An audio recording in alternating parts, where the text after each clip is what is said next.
Carmelo Kiam Anthony. 10-time All-Star, 6-time All-NBA team member at isa ring Olympic gold medalist. Siya pa ang nanguna sa top scorer ng Team USA sa Olympic. Oo par, pang-apat lamang ang GOAT na si Michael Jordan sa all-time leading scorer. Pero nung tinawagan ni Kobe, hindi nang ring. Oo par, walang championship ring itong si Melo. Pinanganak sa Brooklyn, New York at sa murang gulang ay natuklasan ng hilig sa paglalaro ng basketball. Noong summer ng 99 ay nasobran ata sa laro itong si Melo at tumangkad ng 6 feet 5 inches. Par, matindi. Saktong-sakto sa wingman position ng height na ito. At noong naglaro nga sa college team na Syracuse sa taong 2002 to 2003 season, ay panalo nga niya ng kampyonato ang team na ito at natanghal pa siyang most outstanding player. O par, kasi hindi normal sa isang freshman ang ganun kagaling. Kaya isang taon lang siya doon. Binigyan niya ng isa ang Syracuse at nagpa-drop na siya sa NBA.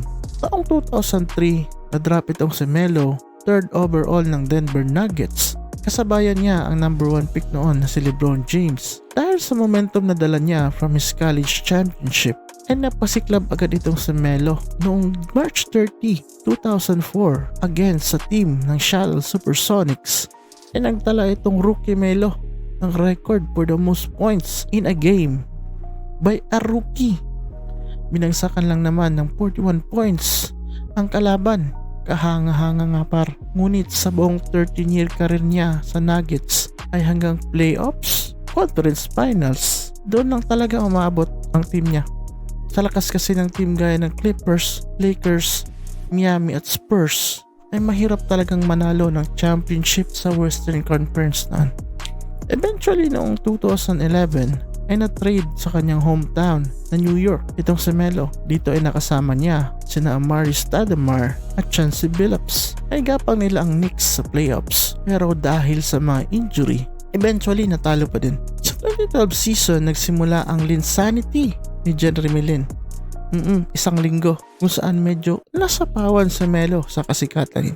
Nagka-issue pa nga si Melo may pakana kung bakit natanggal ang dating coach nila noon na si Mike D'Antoni dahil ayaw nito sa mga play na ginagawa nila sa court kasi pabor ito kay Lin at hindi sa kanya. Ayon yun sa chismis par. At dahil sa paulit-ulit na injury na tinamo ng mga vital players sa team nila ay hanggang playoffs ulit ang New York Knicks. Sa 6 years na paulit-ulit na ganitong senaryo, napagpasyahan ni Melo na magpa-trade ulit. Noong 2017 season nga ay nalipat sa Oklahoma City Thunders at doon na naging journeyman itong ating bidang si Carmelo Anthony. Naglaro sa mga team na Houston Rockets, Portland Trail Blazers, tang panghuli sa LA Lakers. At dahil napagod na si Melo kakahanap ng singsing, ay nagretiro na ito noong May 2023. Isang magaling na player, ngunit malas lang talaga. O siya mga par, huwag kalimutan mag-subscribe at i-follow kami. Di yan nakakabawas ng kabugihan par. Hanggang sa susunod na episode ng Basketbolero.